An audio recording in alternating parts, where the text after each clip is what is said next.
Shahjahan king की तरह अगर हम देखें तो एक अच्छा सक्सेसफुल एम्परर रहा, लेकिन उसका अंत काफ़ी खराब रहा।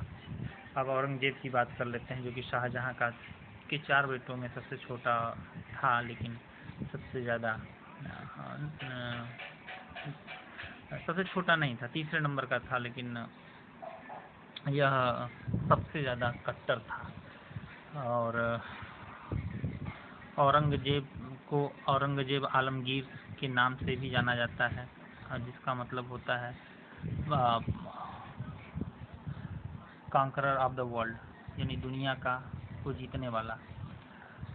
और यह जो है ग्रेट मुगल्स में सबसे आखिरी का था, ग्रेट मुगल्स में सबसे आखिरी का यह शासक रहा है। औरंगजेब का जो शासनकाल था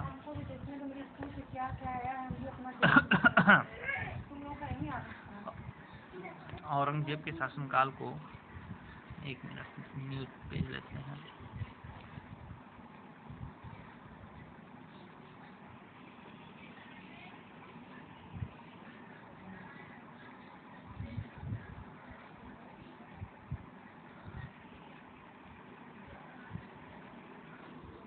औरंगजेब का जो शासनकाल है उसको हम बांट सकते हैं 2 भागों में, 2 फेजों में बांट सकते हैं। तो पहला फेज जो है वो 1658 से लेकर के 1680 तक रहा है।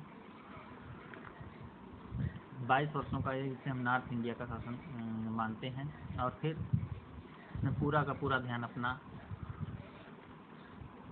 दक्कन में लगा दिया, यानी दक्षिण में लगा दिया, और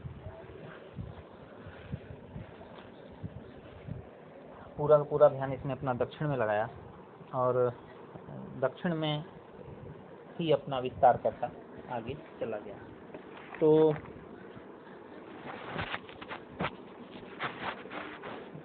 इस तरीके से औरंगजेब के अगर हम पूरे शासनकाल को देखें तो यह 2 भागों में बढ़ जाता है। There were many revolts during the, revolts नहीं होगा, रिवॉल्ट्स होगा। रिवॉल्ट्स मीन्स विद्रोह होता है। तो औरंगजेब के शासनकाल में नॉर्थ इंडिया में बहुत सारे रिवॉल्ट्स हुए। औरंगजेब ने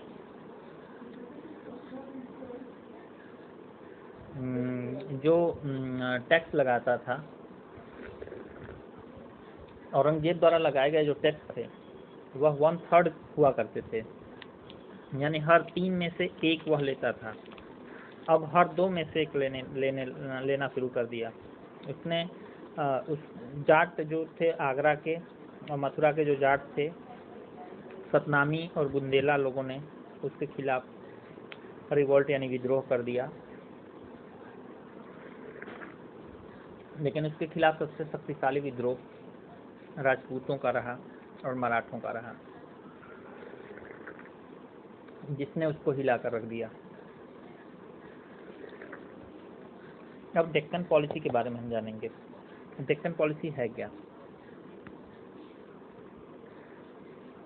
डेक्कन पॉलिसी तो कहाँ गया, एक मिनट।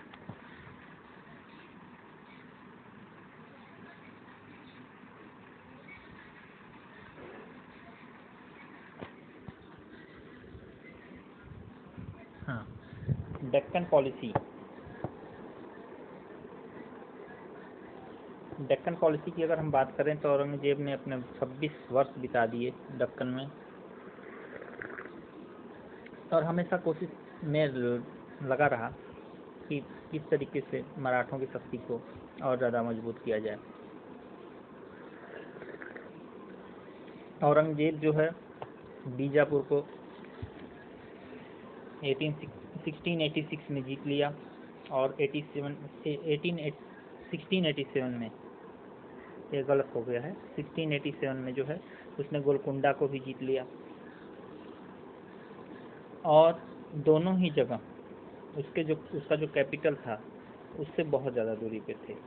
अब दूरी पे थे तो उसका ठीक ढंग से उसका वो तो हो नहीं पाएगा, क्या कहते हैं, देख रेख ठीक ढंग से हो नहीं पाएगा, है ना। ठीक ढंग से हो नहीं पाएगा। तो लगातार कंटिन्यूअस वार इम्पटीड, अब देखो लगातार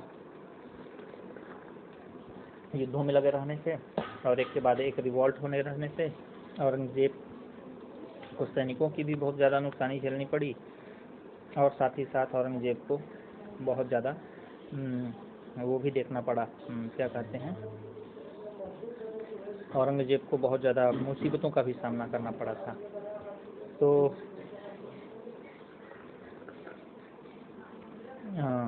उसका धीरे धीरे जो खजाना था वह भी खाली होता चला गया